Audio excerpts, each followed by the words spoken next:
Bondage, dominance, submission. This is the BDSM you hear about, but you really don't know BDSM. You've seen the movies, you read the book. Now get to know the truth about BDSM from someone who lives it every day. Keep listening for the truth.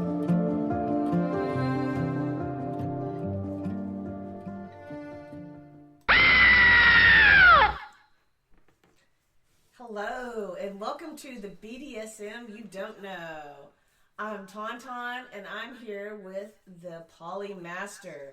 Today we're going to discuss the BDSM lifestyle. I'm going to ask him some questions so we can clarify a few things going forward for those that aren't familiar with this particular lifestyle. So first, Poly Master, how are you doing today? I'm doing well. How are you today? I am great. Let's get started. What does BDSM stand for? Well, if people out there don't realize it, BDSM stands for actually bondage, dominance, submission, and masochism. So, of course, bondage is basically being tied. D for dominance is basically talking about the dominant who's normally in charge or basically more superior in the actual BDSM activity or session. And of course, S is for sadist. So sadism. So basically for those who are more, I would say more tense, intensifying in how they handle things towards their submissives or their slaves. And then of course, M is for masochistic, which basically defines the person who likes to have pain endured upon them by more sadists in an intense way so that they can feel more subservient when they're being taken and given such pain. So, what you talking about, Willis? This does not even sound fun. What on earth are you people into? What's wrong with you? Did your mom not hold you enough when you were young? Well, it's actually interesting when you say that. So of course, I'm sure many people have seen the movie 50 Shades of Grey, and of course, it has unfortunately brought upon the, I would say, the entitlement that you believe BDSM is a more sexual content because, of course, see most people getting tied up or, having sex or basically engaged sexually with their bondage and so forth. But the thing is, it's more so of a mental and metaphysical level and really emotional bonding than it is sensual. So, yeah, I know it sounds like it's crazy when you think about sadism and masochism, pain, but pain equivalently will give you pleasure if you do it the right way.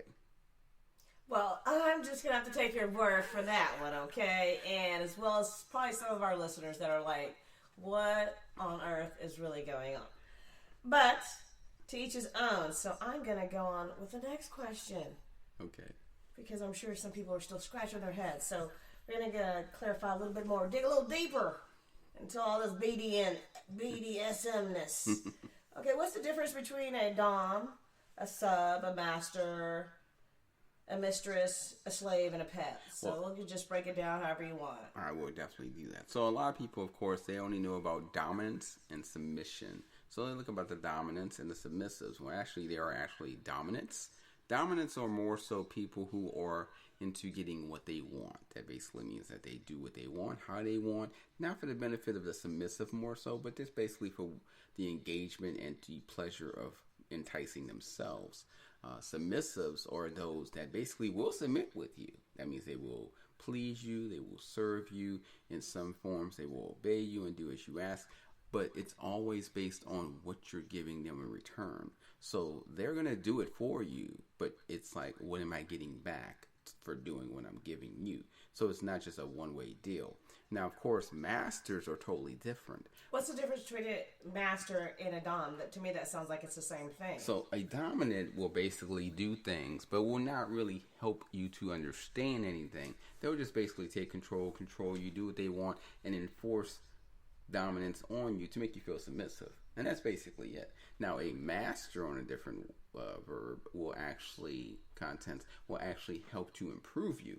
So a master will actually take you in, will find a way to make you the better you, then will find a way to entice you to become more engaged and confident within yourself so that you are actually confident towards others and more intellectual and actually do well in your life. But only submissive to them. What does a master get out of that? Well, that's the thing. If a master actually helps a person, it's like when you see a samurai or a ninja, they help create other ninjas and samurais. And those people then move on to become better people, which then, of course, makes the world a better place because it's all based on honor and respect. So if a master helps a submissive become a slave, as there is a difference, of course, then when that slave improves the life, then, of course, the master's life improves because the slave's life has improved. And the slave, of course, is living under his control. Well, and by definition, the word slave doesn't sound like there's going to be much improvement in that lifestyle. And that's very true. So, of course, yes, people look at slave as a negative word. And, of course, you have to realize, many people have not realized that BDSM did not start in America. Just like many other things, America took BDSM and utilized it as their own format. But BDSM started originally in China. And then from China, it was engaged into the Roman Empire and then also into the Egyptian Empire, which then later was then brought into the I knew those freaky Romans were going to be in there somewhere. Yes. So Europeans actually were very much into the BDSM. And then during the World War II aspect, gay men, surprisingly of all things, right? Hey. They discovered the BDSM aspect in Germany and enjoying it while they were there as soldiers. They brought it back to the American society and they decided to create the Old Guard Society of BDSM. And voguing. And that's why people believe that when you hear Old Guard, that you're automatically gay, when in actuality, it's a different Old Guard. It's American Old Guard, not European Old Guard. So there's a mistress. What's the male form of a mistress? Well, the male form of a mistress what is a mistress anyway? So mistress is similar to a master. A mistress basically is going to help their individual improve so the master themselves. is a male form. Yes. Okay. And then of course the dom has a female form of a dom is a dame. D-O-M-M-E. So therefore you got your dom and dame, you got your mistress and master, and then you also have your sub or your submissive. I mean your submissive, which is a sub, or your slave. And then you have your pet. Now pet is very interesting. A pet is actually when a human entails likes to wear them furry outfits? Yeah, entails themselves, yes, to want to wear their furry outfits or a horse outfit, and they want to engage in being a pet, like a cat. That's where I draw the line. I love good cosplay, but look, Furbies, you're dorks. You're done. I mean, there are people out there that literally live. Yeah, they got farriers and they got the damn little horse feet and yeah. You're done. You're extra. That is extra. Furbies, you're extra. I can't even. I'm a nerd. Now I can't tell you. That's next level nerdiness. I can't tell you. Unfortunately, Furbies. I can't tell you the locations. Furbies. I don't. Whatever. You're dorks. But go ahead. I can't tell you the locations, but there are actually locations in certain North Texas places where there are stables, actual stables, and there are actually women in those stables that act like horses. Yeah, they're called dorks. Yeah. So I'm just saying there are furry dorks. But unfortunately, because once again, this is about the BDSM you don't know. Those stables with those women are actually utilized as pets for lease, for loan, and for sale. So they are basically thrown out into the clientele to utilize them in any way they feel for a certain amount of money, which is basically, in my eyes, human trafficking. But because you're calling it BDSM, it automatically makes it okay, which is not. Oh yeah, I'll take you for a ride. Well, I'm sure you... I knew one of those dudes once, and I was like, your mom obviously did not beat your ass when you were little. And he was like, nope. I was like, I know. I got my ass beat enough. I don't need to be with anybody else to do it for me. Well, I will be honest with you. I think, if anything, I think you would be a perfect mistress. Oh, yeah, I can... Oh, that would be my dream job, to be a dominatrix, because I just want to destroy your soul. Pretty much. Oh, no, that'd be a dominate. Well, yeah, then you'd be a dame then. Yeah. Okay, so you wouldn't be a mistress. You'd be a dame then. Because a dame. You want me to do what? Oh, yeah, it's going to be on and popping. I mean, don't get me wrong. There were times that, of course, I would get offered. We'll talk about that on another show. But there were times I would get paid to train people, to help them become a dominatrix or a dom or a master or a mistress or a slave or a submissive. Or there were times I would get paid to actually do sessions with people to make them feel comfortable. A lot of powerful people have come to me. Nothing in those words, dom, sub, master, slave, pet, submissive. Nothing sounds comfortable in that scenario, but BDSM stands for what? Okay, yeah. Comfortable? I'd probably pick a different word, but, Well, there's a lot of to people each out their there. own, they like it, I love it. I don't think I ever laughed so hard as the time whenever I asked a person, I was like, let me pour some of that hot wax on you. They were like, okay. Yeah. I was like, word. Anyway, I did it at first, and he was like, oh, it doesn't hurt. And I was like, hold up. I said, go in there and surf the net for about 45 minutes. Oh, yeah. Yeah, I'm sure he got his... I don't think I ever laughed so hard in my life. He screamed so much. I don't even know why they didn't call the cops. They seen Jeffrey Dahmer. They had to know something was going on. That poor man, I could have been eating him alive. And did nobody come to his aid, but it was so hilarious. I was like, oh, that wax don't hurt, huh? Oh, word. And you light it up. And you are right. There are a lot of people in the lifestyle that basically have had some demented and poor relationships with their parents or children in their younger years that basically then, of course, need a father figure or mother figure or need society. Society to give them anger. Or some people have had the greatest life in the world, so they feel like they've had too much of a great life, and they want to, of course. They're just deviants. Quit making excuses. Y'all are deviants. Y'all are the devil. It's Satan. You need Jesus. You need Jesus. That's what they're going to say. That's what they're going to say. It's true. You're right. A lot of people, even I myself, when I got into this, I thought I was literally going to go to hell. Buddha, but Krishna, I realized that honestly, it's Harry Potter. It's not a bad thing. It's very comforting in some ways, and honestly, it's not the easiest thing to do. Trust me, people don't realize being a dominant or being a master or a mistress is very difficult because you have a lot of responsibility, and more so, you have to have 100% trust with the individual you're dealing with to know that they're tying you up, blindfolding you, and they're going to do things to you without injuring or harming you. All right. Well, we have we discussed all that deviant behavior you people are engaging in. Our pleasure. So now we're going to break it down to your particular lifestyle, which is called polyamorous. It sounds really fancy. What does that big old word mean? So polyamorous, or polymaster. What does it mean? As I like to call it, poly. Basically just means that you have multiple partners. Now there is a difference though, and you swingers, you damn filthy heathens. As I said, poly means open, multiple partners, but there is a difference. There's closed poly and open poly. Now, closed poly means you have multiple partners, but you're actually in a closed relationship with those partners and only those partners. A open poly means you are actually dealing with any and all partners you want, but technically you're supposed to still get permission from your dominant or your master or mistress before interacting with any other partners. So that is a rule and actually that is protocol that many people are not doing in today's society. So when they say I'm doing open poly, they're really not doing open poly. They're just a swinger.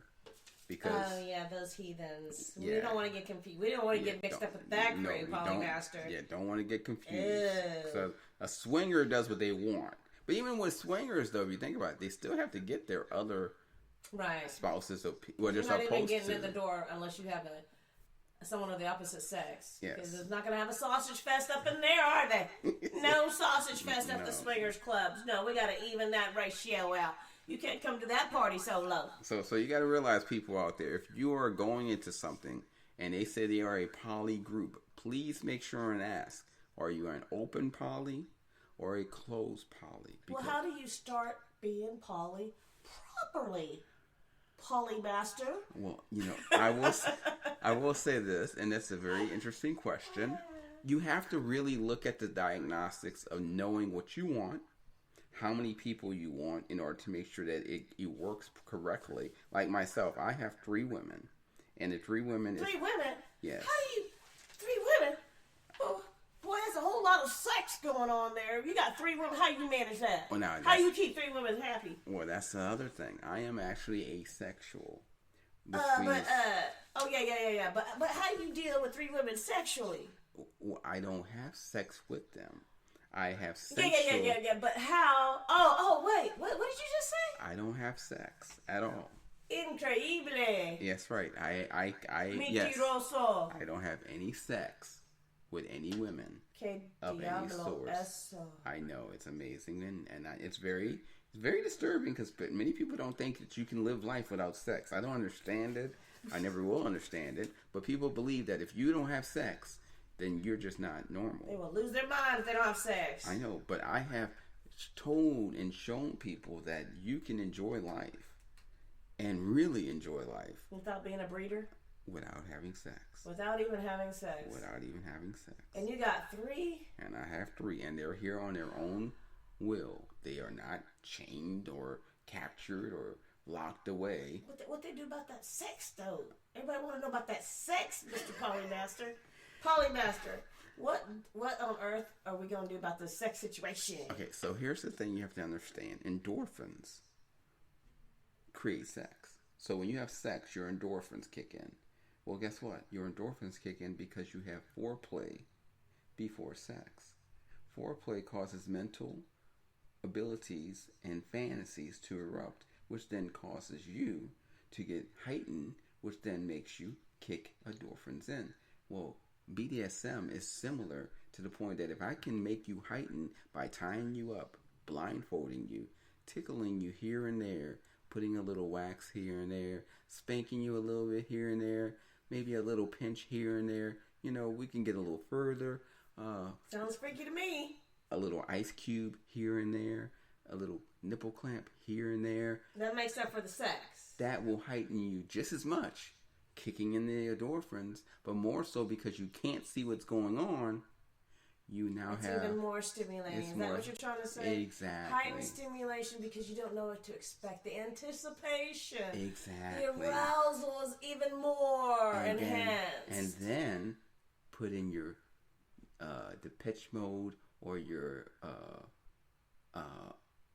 music by golf or by golf DJs or by very dark mood people. You have that background music playing while you're doing your heightened pleasures and pains.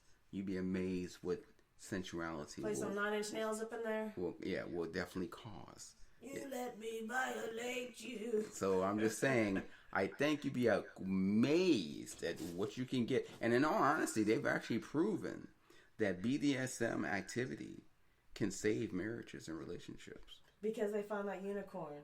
I heard that there's some unicorns involved in this situation. Well, that could be another. Hell? They say unicorns don't exist.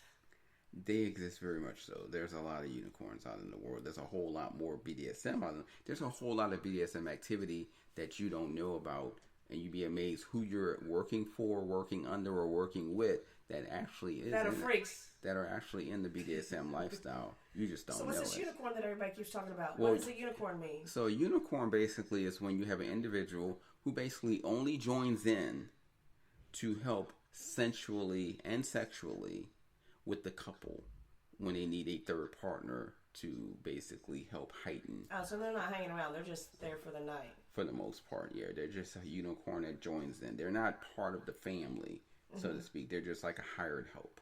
Oh, okay. And don't call us, we'll call you kind of thing? Exactly. So, yeah, so it's not a poly family. It's just a couple that needs a third at times, and they basically post for one on maybe FetLife.com, or they'll go to CollarMe.com, or they'll go to Craigslist, post, let them know they need a unicorn. A lot of times they go to Plenty of Fish, because that app is always sexual.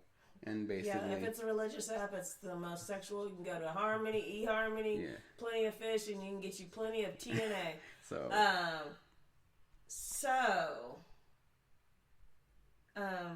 what was I going to say? Darn it.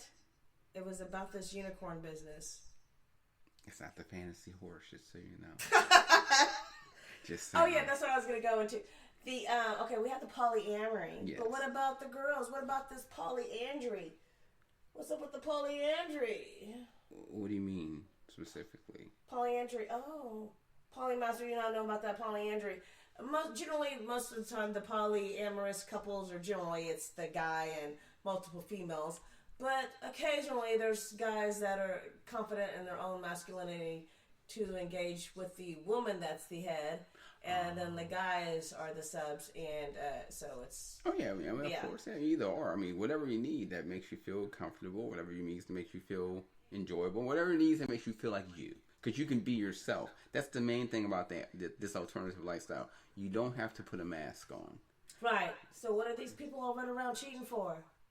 Well, I mean, technically. Why are they all cheating when you can? There's a whole lifestyle in Canada. Everybody can go on the. Whoever has the kid, whatever the poly configuration is, everybody can go on that birth certificate. Bam! Well, you'd be amazed to say, like, places like Texas, Louisiana, Mississippi, which are the Bible states, and Atlanta, the Bible states, actually are one of the most driven states for BDSM and has the most participants. Oh, they got all those swingers clubs. California is one of the largest participants, actually, for BDSM. So these places you think they have them church service off in there. if At you want the swingers and the BDSM clubs, and they got church. Well, there's no BDSM clubs anymore. That's the thing. There used to be a BDSM club in New York called Hell's Fire. Mm-hmm. Unfortunately, it shut down in 1999. But it was a great BDSM club. It was in Manhattan. People would go in there, members only. You would have. But they still have tons of swingers and other. I mean, there are swingers. And, surprisingly, and we'll have to talk about that another time, there actually is a BDSM club, members only at that, in Fort Worth, Texas. That's actually, this is Fort Worth, Texas. At the gay bar down there in Oakland, they got a BDSM club. But the thing is, though, Fort Worth, that's the family city. That's the where you want to. Family's got them freaks too. So I'm just saying, it's kind of interesting that there's a BDSM club in Fort Worth, Texas. Where it's all about family. I'm gonna have to step up in there and Just see who's saying. up in there. So we can talk Family about that man. next, on another show, because I don't want to give too much on this show, of course. Well, I think we have a good overview of this. What the BDSM you don't know, now you know. Going forward. Just remember this. BDSM, and that's what I hope to talk about maybe on our next show. You have to understand that BDSM is something you really have to be very careful about and be very safe about, because, yes, it's very exciting, and yes, you've seen the 50 Shades of Grey. That makes it seem like it's just so desirable, but you have to understand the person you're dealing with, and you have to know the person you're dealing with, because these people may look nice on the outside and professional, but can be very deviant and deadly and sometimes harmful. You have 3 girlfriends. You make it look so easy, but has it been easy, No, Polymaster? it has not been easy at all, to say the least. It's very stressful at times.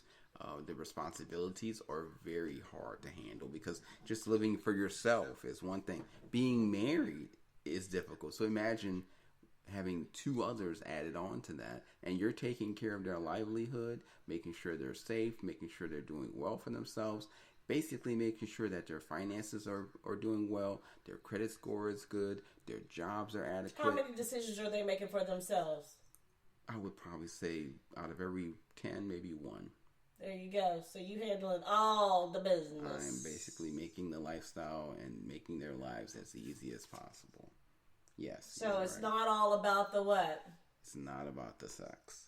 And the sessions are nice. Don't get me wrong. Sessions are nice every so often.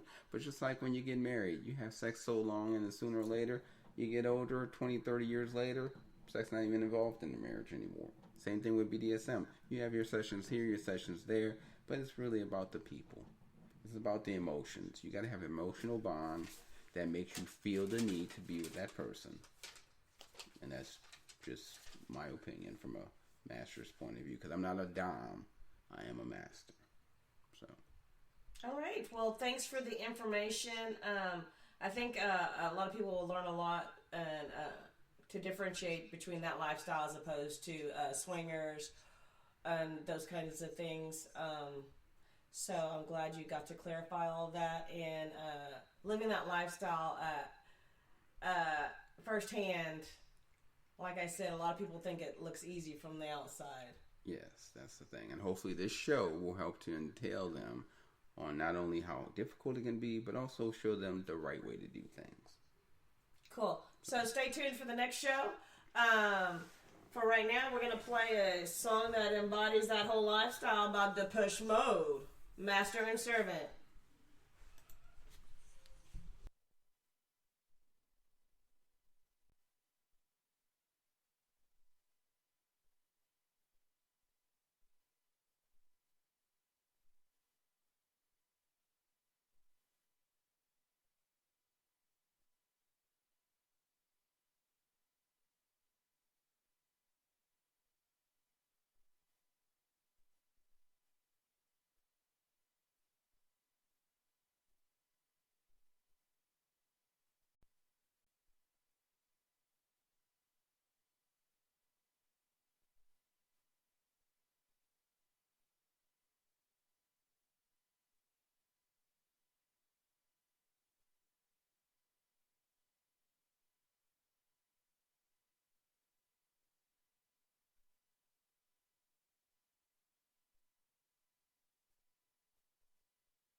Then I gotta be up early in the morning.